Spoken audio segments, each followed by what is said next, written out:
Donc, pour trouver la mesure d'un angle dans un triangle qui n'est pas rectangle, on peut utiliser la loi des sinus.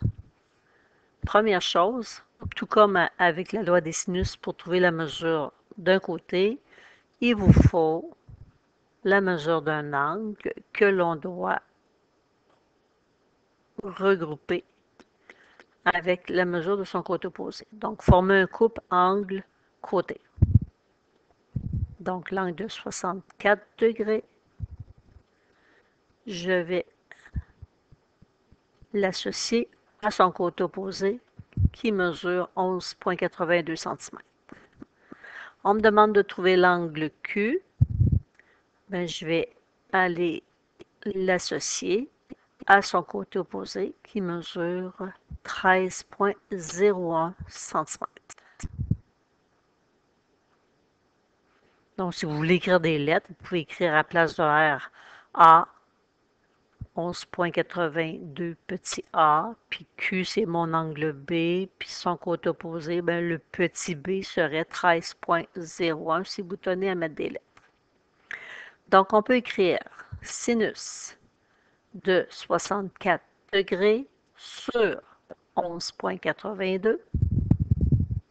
C'est égal au sinus de l'angle Q sur son côté opposé qui est 13,01. Tout comme pour trouver la mesure d'un côté, on va aller faire notre produit croisé. Donc, je pars de mon rapport où je cherche mon angle. Je pars de mon nombre qui est 13,01. Il faut juste faire attention, vous ne trouvez pas automatiquement la mesure de votre angle. Ce que vous trouvez, c'est le sinus de votre angle. Donc, 13,01 fois sinus 64 divisé par 11,82. Ça vous donne 0,98, 92, 8 et une infinité de décimales. Fait que ce que vous devez faire, si vous voulez avoir votre angle, ben pour trouver un angle, il faut faire l'opération inverse, qui est le sinus moins 1.